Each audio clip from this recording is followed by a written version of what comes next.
트랙패드는 매직 트랙패드를 굳이 따로 판매하고 또 구매해서 사용하는 사람들이 많을 만큼 잘 알고 쓰면 편리한 점이 굉장히 많아요. 아마 윈도우를 사용하시다가 맥을 쓰면 트랙패드가 생각처럼 잘 안 움직여서 당황하고 또 불편하게 생각되는 부분들이 분명히 있을 거예요. 왜냐면 그 반대 경우에 제가 그러니까요. 트랙패드는 한 손으로 모든 조작을 할 수 있도록 만들어져 있어서 기본적으로 한 손만 있으면 모든 조작을 다 할 수 있어요. 무언가를 선택하고 드래그하는 데에 남는 한 손까지 동원할 필요가 없다는 말이죠. 또 어느 정도 커스텀 설정이 가능하기 때문에 개인의 편의에 맞게 설정해서 사용할 수 있어요. 우선 시스템 환경 설정창에서 트랙패드 모양을 한 트랙패드 설정으로 들어와 주세요. 트랙패드의 설정 역시 대표적으로 3가지 종류 탭으로 구분이 되어 있어요. 먼저 포인트와 클릭에 대한 설정입니다. 찾아보기 및 데이터 탐색은 한 손으로 세게 꾹 클릭하면 실행을 할 수 있어요. 이 옆에 있는 이 화살표를 눌러주시면 같은 기능을 실행하는 또 다른 옵션 설정을 확인할 수 있어요.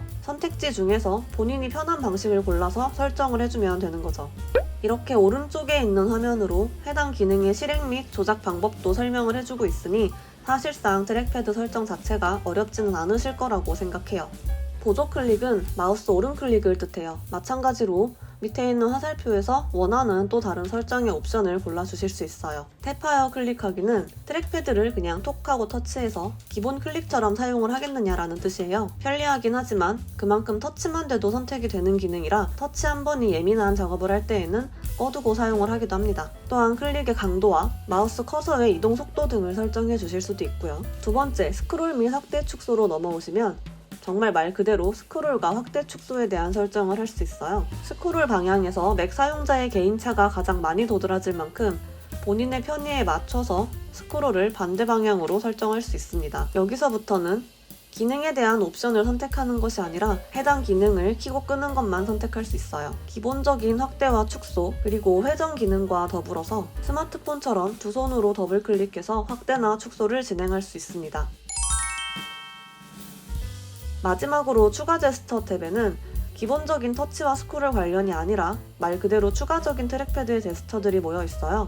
아이폰 화면을 옆으로 넘겨서 페이지를 이동하듯 트랙패드를 쓸어 넘겨서 페이지를 이동시킬 수 있고, 미션 컨트롤 기능을 이용해 데스크탑 스크린이 추가되어 있을 경우 전체 스크린을 쓸어 넘길 수도 있어요. 알림 센터를 확인하거나 미션 컨트롤 기능으로 사용 중인 모든 프로그램을 한눈에 확인하거나 혹은 바로 어플리케이션 모드로 넘어올 수도 있고, 실행 중인 화면을 모두 밖으로 밀어내고 바탕화면인 데스크탑 화면을 볼 수도 있어요.